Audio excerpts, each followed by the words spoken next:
This is a Pubcast Shot. I'm John Loomer. This is how the ad auction works. Let's go.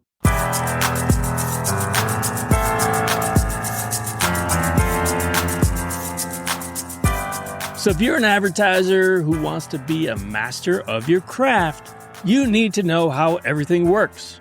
While so much has changed about meta advertising over the years, the ad auction has been at its core from the beginning. Now, it's important to separate the ad auction from the other elements. So we're not talking about ad optimization here, where you choose a performance goal and Meta finds the people most likely to perform that action. We're also not talking about Meta Andromeda, which is what everyone is talking about right now, and so few advertisers understand what it is. Andromeda is a new retrieval engine that attempts to find a pool of ads to show to someone. Now, those two elements are absolutely important, and you could argue that they are enhancements on top of the ad auction system. They make the auction infinitely more effective. So think of it this way. Optimization and Andromeda decide which ads get into the auction, and the auction decides which ad is shown. So when you have hundreds, thousands, or even millions of ads that are eligible to be shown to a single person, the auction determines which ad wins and gets shown. To understand Meta's ad auction, you need to break down its three most important elements. First is the bid. So when you think of an auction, you surely think of an auctioneer and an audience of bidders. In that traditional example, the auctioned item will go to the person with the highest bid. Now, bids are part of meta advertising too, but it's happening in the background. Bidding is dynamic, and Meta bids what is necessary to help you win the auctions and get your ads shown. That doesn't mean Meta's going to overbid. The other elements impact what that bid needs to be. Now, there is a manual element to this as well, but that was much more prevalent in the old days of advertising. But if you want more control, you can set minimum or maximum bids or other constraints like cost per result goals to help guide Meta in the auction. But the bottom line here is that the Meta ad auction isn't your traditional auction. The highest bidder isn't necessarily going to be the winner. Now, if that were the case, advertisers with the worst ads and the most money could dominate the inventory. That would not only create a terrible user experience, but the ads would likely be far too expensive than they're worth. Now, you also don't want to go to the other end of this and be the lowest bidder, since you're likely to get only the lowest quality people seeing your ads. The people who advertisers aren't fighting over to get their ads shown. So the bid is number one. Another element is estimated action rates. Meta estimates the likelihood that a given person will perform the action that you're wanting.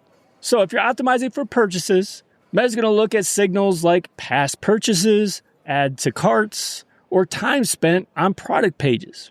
It uses that to predict how likely this person is to buy. Now, this is where we start dipping into delivery and optimization territory. Let's say you have two ads competing in the auction to be shown to a single person.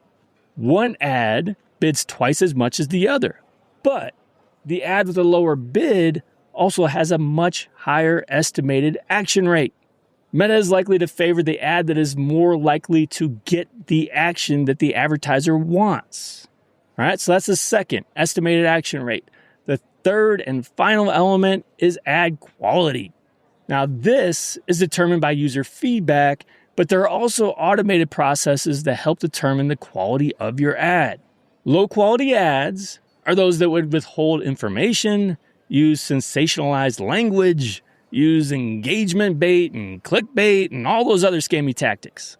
Now, while user feedback is a part of it, don't worry about things like unfair reports. I know that's a common concern. Meta doesn't rely only on information that comes directly from users. Automated systems can flag patterns in your ads and landing pages before they cause major problems. If people click and bounce immediately, that's a signal too.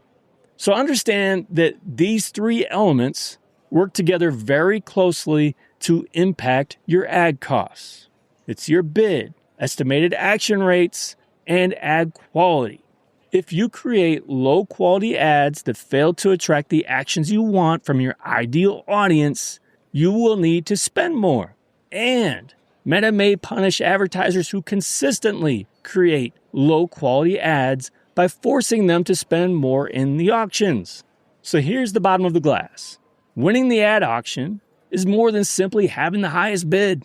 The reality is that you don't want to be the highest bidder in most cases.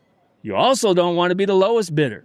And really, most advertisers shouldn't even bother worrying about bids in the first place. Let Meta do it dynamically for you. To win the ad auction, your primary focus should be on creating quality ads that provide a quality user experience and attract the action you want from your target audience. Of course, your target audience isn't necessarily defined by you these days due to algorithmic targeting, but it's your ideal audience you want your ad to attract. If you're creating high-quality ads that attract the action that you want from your ideal audience, guess what? Meta doesn't need to bid as much to show your ad to that group. So here's the most important point. The better your ad, the more Meta will favor you over higher bids. So don't obsess over manipulating bids. Obsess over making ads people actually want to respond to.